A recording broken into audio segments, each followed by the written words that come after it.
This is how we devein a tiger prawn. Tanggalin natin to. Kasi, yan ay intestine.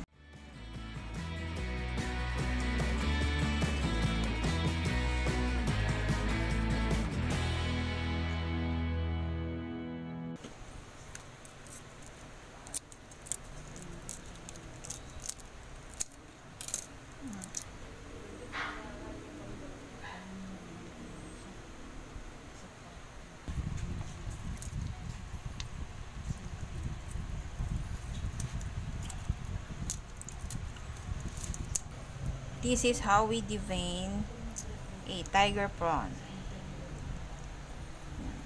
Tanggalin natin to. Kasi, yan ay intestine. Like this. Tiger prawn. Gagawin natin siya garlic buttered shrimp. Or, sabihin natin tiger prawns. Tanggalin natin to. Kasi, this is not good for our health. Kaya kailangan natin siyang tanggalin.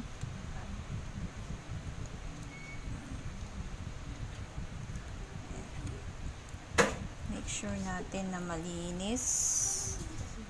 Especially, lalo na yung mga maliliit, mahirap tanggalan ng pituka. Ito, tatanggal talaga to. Tsaka yung mga parang mga balbas-balbas dito, tinatanggal din yan. Para malinis lang tingnan. Ayan. Ito lang. Madali lang magtanggal kapag malaki. Pag maliit, syempre maliit din na scissor ang gagamitin. Yung iba gumagamit ng toothpick. Pero pwedeng kamayin, lalo na pag malaki naman. Ito, mag-ingat sa paggamit ng gunting. Kasi, baka makat nyo yung kamay nyo. Yung mga itim-itim, ayan o. Tanggalin natin yan.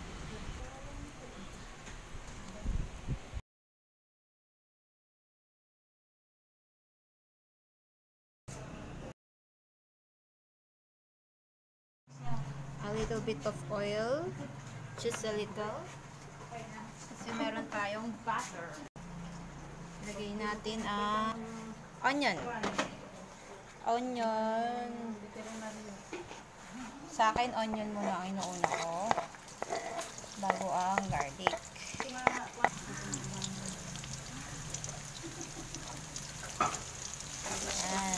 Ito muna gagawin. Then, you saute the onion, and then the garlic, and then shrimp, fried, butter, salt, and pepper to taste. Then, a little bit of calamansi juice para hindi masyadong buttery, hindi masyadong nakakaumay. Lagyan natin ng konting asin. Pero dapat yan lemon. Since mahal ang lemon, magkalamansi na lang tayo. Hintayin natin mag golden brown bago natin lagay ang garlic. And garlic. Sabi lang natin ng kaunti. Tapos, lagay na natin tong pepper. Hindi siya ganun kapino. Para pag nilagay natin yung hipon natin, makukuha niya yung lasa.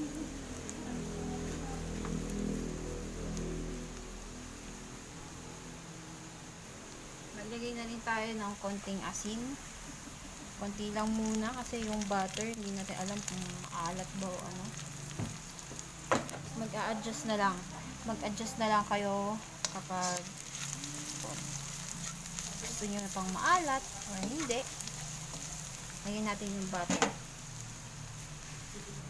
Half butter lang muna. Ayan. Yung dami ng butter is depende sa dami ng hipon nyo. Kasi ang hipon natin ngayon is 1.5. So, magdadagdag tayo ng butter. Pag na-coat na at nagkulang, dagdag na lang tayo. Ang cooking is, hindi siya katulad ng baking. Dito pwede kang mag-adjust. Ayon sa gusto mong lasa, ayon sa gusto mong tender. Depende sa'yo. Unawin lang natin.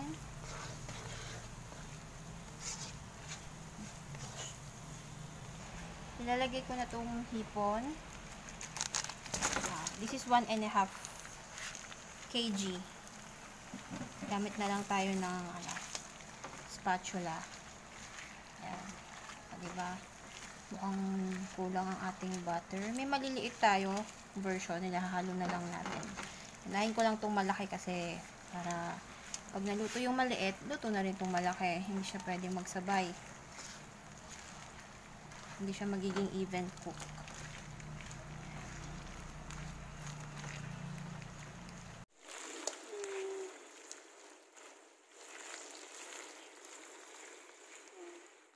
Namulan na yung mga hipon natin. Medyo kailangan natin ng konti. Lalagyan natin yung mga maliliit. Nakikita nyo, wala na siya masyadong butter. Mamaya ilalagay natin yung Sprite para magkaroon ng konting sabaw. Pero lutuin muna natin ng konti yung hipon bago nilagyan. Sa amin kasi, niluluto muna namin ng konti yung hipon para kahit paano ay matanggal yung lansa. Kumbaga sa karne, sinasangkot siya muna namin ng konti lang naman. Yan. Low heat lang ako, hindi ako medium, hindi ako high. Low heat lang lagi. Para yung hipon na hindi minadali. Madali lang naman siya maluto. So, hindi naman din tayo nagmamadali. So, low heat lang tayo lagi. Ayan, medyo pula na silang lahat. Talagyan na natin yung small. Tapos yung small.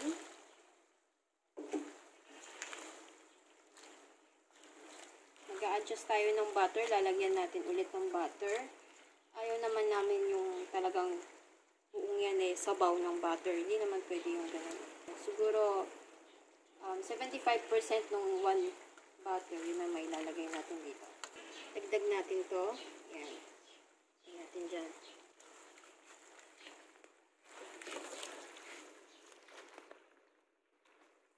Itong pagluluto ng garlic butter shrimp is owned. Hindi kami tumingin sa iba ha. Ganito kami magluto. So, please don't compare sa iba. Ganyan po kami magluto ng garlic butter shrimp.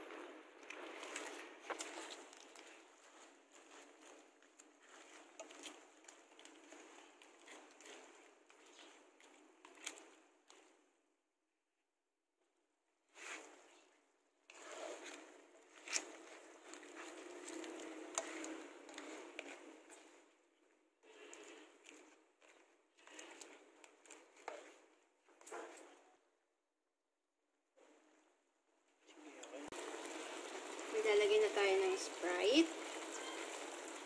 Half lang ng small bottle. Half.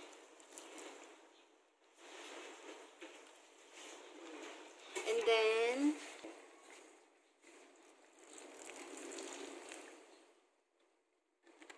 then sa huli, mag-sprinkle tayo ng garlic bits.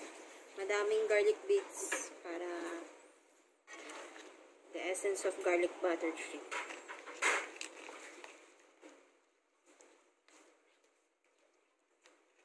Natin itong kumulo ng kumulo.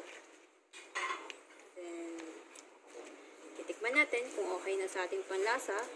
Pwede na natin patayin. Huwag natin i-overcook yung mga hipon natin para hindi matigas. And still crunchy pa rin siya.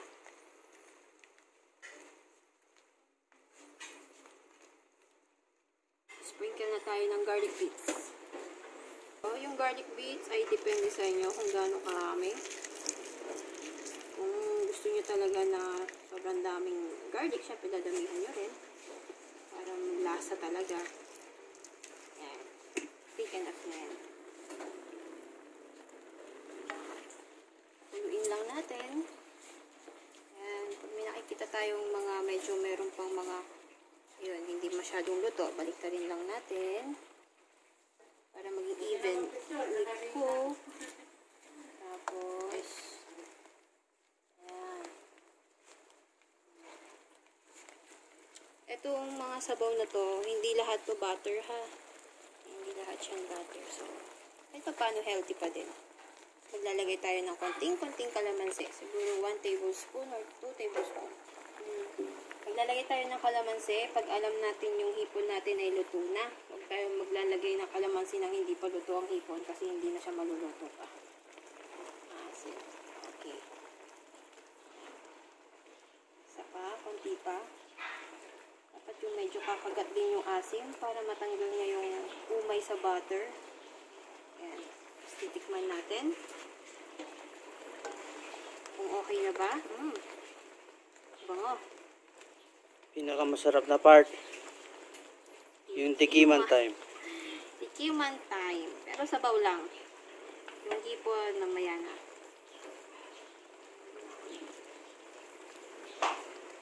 Siyempre, nandito si Paritan TV. Good. Good, good. Okay na. Konting asim pa. For me ha. Konting na lang pero masarap. Try nyo to. Try nyo talaga tong recipe na to. It's good. Pero syempre hinay-hinay sa mga kakain na medyo may edad na po. Hinay-hinay po tayo sa hipon. Yan. It's good recipe. Promise. You'll love this.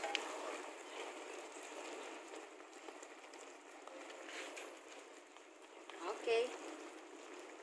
Patayin na natin. Then, patayin na lang natin siyang mag-simmer ng mga ayos. Okay na to. We're done here. Thank you for watching Paritan TV.